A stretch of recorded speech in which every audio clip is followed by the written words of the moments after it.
말씀 나누도록 하겠습니다.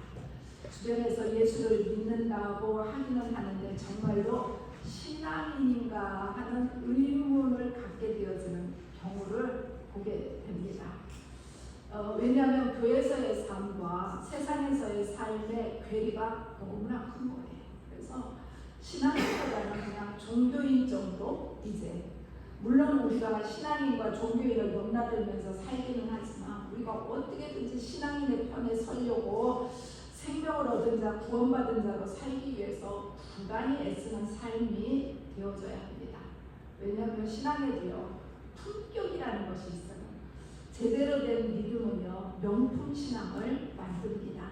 명품으로 치장한다고 해서 명품 인생이 되는 것이 아니고요. 인격이 명품이 되어져야 되고 삶이 명품이 되어야 합니다. 신앙이 명품이 되어야지 인생이 바로 세워지게 되어지고 정말 반듯하게 세워지게 되고 행복할 수 있어요. 신앙이 명품되게 되면 결국은 그 인생은 축복받은 인생이 되어지고 누구나 부러워할 만한 아름다운 인생이 될 수 있습니다. 잠언서 25장 4절에 보면 은에서 찌꺼기를 제하라 그리하면 장색에 쓸만한 그릇이 나올 것입니다. 이 말씀이 우리 명품 신앙을 향한 축복의 말씀이기는 해요. 우리가 보통 명품 이러면 어떻게 생각하냐면 비싼 거 이렇게 생각하잖아요. 비싸서 명품이 아니라요. 대물림할 수 있는 품질을 가지고 있으면서 쓰면 쓸수록 그 진가가 발휘되어지는 것이 명품이에요.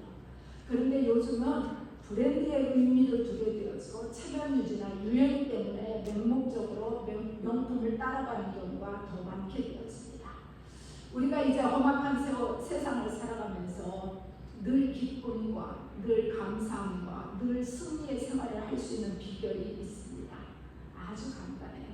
여호와의 명령을 그대로 따르면 됩니다. 그런데 그 여호와의 명령을 그대로 따르기가 쉽지 않아요. 우리의 마음속에요 불순종이 있게 되었거든요. 이제 말씀을 그대로 따르는 것이 아니라 취사 선택을 해요. 이것은 내가 따를 수 있고 이것은 도저히 안 되어서 뭐 이렇게 하죠. 이번 주에 제가 개인적으로 사무엘상 말씀을 읽었는데요. 한 곳에 제 시선이 멈추게 되어졌습니다. 사무엘상 15장 23절이었어요. 거역하는 것은 점치는 죄와 같고 완고한 것은 사신 우상에게 절하는 죄와 같습니다. 거역하는 것, 완고하는 것이 죄이고 우상 숭배라는 말씀이에요.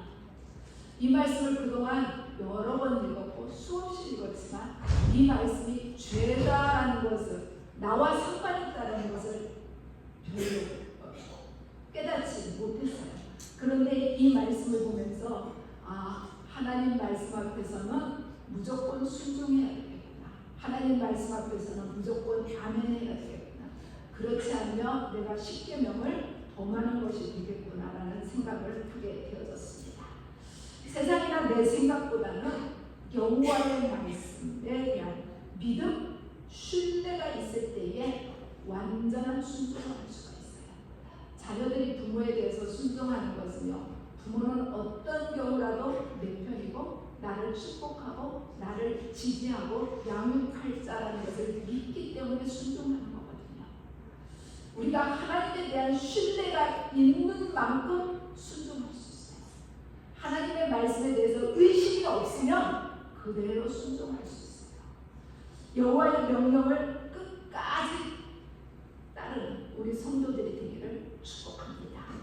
먼저 18절에서 이스라엘 자손이 여호와의 명령을 따라 행진하였고 여호와의 명령을 따라 진을 쳤으며 구름이 성막 위에 머무는 동안에는 그들이 진영에 머물렀고 라고 말씀합니다. 성막이 완성된 날 구름이 성막을 덮었고 그 성막 가운데에 여호와의 영광이 가득했습니다. 하나님께서 성막을 통해서 이스라엘 백성들과 함께 하신다고 임마누엘이라는 것을 정말 몸으로 느낄 만큼 보여준 날이 성막이 완성된 날이었습니다. 이제 그 성막을 통해서 하나님은 늘 이스라엘과 함께 하시게 되었습니다. 그 성막 가운데 낮에는요 구름이 덮이게 되었고 밤에는 불기둥이 성막 위에 나타나게 되어지므로 이스라엘 백성들은 그 성막 위에 나타난 그것을 바라보면서 행진하기도 하고 멈추기도 합니다. 구름이 떠오르게 되어지면 이스라엘 백성들은 행진했어요. 멈추게 되어지면 그곳에 진을 치고 그곳에 장막을 치게 되었습니다. 낮에는 구름기둥이 사막의 뜨거운 햇빛에서 그들을 막아주었고요. 밤에는 불기둥이 그들의 길을 비추면서 밤 추위를 막아주고 들짐승의 접근도 막아주었어요. 구름기둥, 불기둥은 이스라엘 백성들에게 있어서 보호자이고 인도자의 역할을 감당했습니다. 이스라엘 자손들이 구름이 떠오르게 되어지면 행진하게 되어지고요. 구름이 멈추게 되면 머무르게 되어지면 진을 친 것은 여호와의 명령을 따라서 전적으로 순종하는 것이었어요. 그들에게 물론 길을 안내할 수 있는 사람이 있었어요. 오늘 우리가 새벽에 묵상한 민수기 10장의 말씀에 보면 루엘의 아들 호밥이라는 사람이 그들에게 길 안내자가 되어졌지만 그 호밥은 그냥 길을 참고할 수 있는 정도이고요.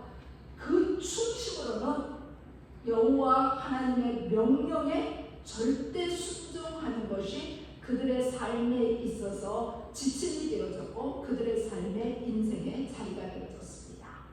성공하는 사람에게는 5가지 습관이 있다라는 글이 있습니다. 여러분들 관심 있으시죠? 성공하는 사람들은 먼저는요, 걸음걸이가 빠르답니다. 걸음걸이가 빠르다라는 것은 부지런함과 성취욕을 보여주는 거예요. 성공하는 사람은요, 앞자리에 앉거나 앞쪽에 선다는 거예요. 앞자리에 앉는다는 것은 적극적이고 진취적이고 뒷자리에 앉는다는 것은 소극적이고 방관적이라는 것입니다. 세 번째로 성공하는 사람은 시선을 집중시키게 되었습니다. 강의 시간이나 대화할 때 상대방의 눈을 바라보게 되었고 이제 시선을 집중하지 못하고 분산하게 되어지면 그 사람은 집중력이 떨어지게 되어지고 목표에 다가설 수 없게 되었습니다. 성공하는 사람은 늘 얼굴에 웃음이 있어요. 심각하지 않아요. 왜냐하면 웃는 것으로 좋은 인간관계를 맺어가기 때문에 그렇습니다. 우리가 웃는 사람하고 가까이 하고 싶잖아요. 5번째로는 모든 일을 긍정적으로 생각하게 되죠. 고통스러울 때도 낙심하거나 절망하는 것이 아니라 원망하는 것이 아니라 그 고통 가운데도 하나님의 뜻이 있다. 이 고통 가운데도 이 고통이 나를 힘들게 하는 것이 아니라 내 인생의 디딤돌이 되어진다. 이렇게 생각하게 되어지며 이렇게 해서 생각이 바뀌게 되어지면 결국은 행동이 바뀌게 되어져요. 행동이 바뀌게 되어지면 습관이 바뀌게 되어지고 습관이 바뀌게 되어지면 그 사람의 장래가 달라지게 됩니다. 오늘 본문에서 하나님이 가라고 하면 무조건 가고 하나님이 멈추라 그러면 그 자리가 어떤 곳이든지 멈추는 것이 가장 빠르고 가장 안전한 길입니다. 순종은요, 믿음 없는 자에게는 너무나 어려운 일이지만 믿음이 충만한 자에게는요, 순종만큼 편하고 좋은 것이 없어요. 왜냐하면 순종하면 뒷감당은 누가 해주시냐면 하나님이 하시기 때문에 그래요. 오늘 본문에서도 여호와의 명령을 따라 여호와의 명령을 따라 여호와의 명령을 따라 몇 번 나오는지 아세요? 8번 등장하고 있어요. 이렇게 8번이나 여호와의 명령을 따라라는 말이 동시에 나타나고 있는 것은요, 세상이나 주위 사람들이 때로는 비난하고 우리를 인정하지 안 해준다 할지라도 우리는 여호와의 명령을 따라 살게 되어지면 그 삶은 형통해요.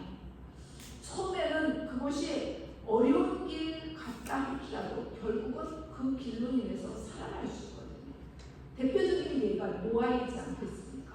노아가 여호와의 명령을 따라서 방주를 짓기 시작했을 때요, 사람들이 노아를 다 조롱했어요. 그런데 그 조롱의 시간이요, 자그마치 120년이라고 했어요.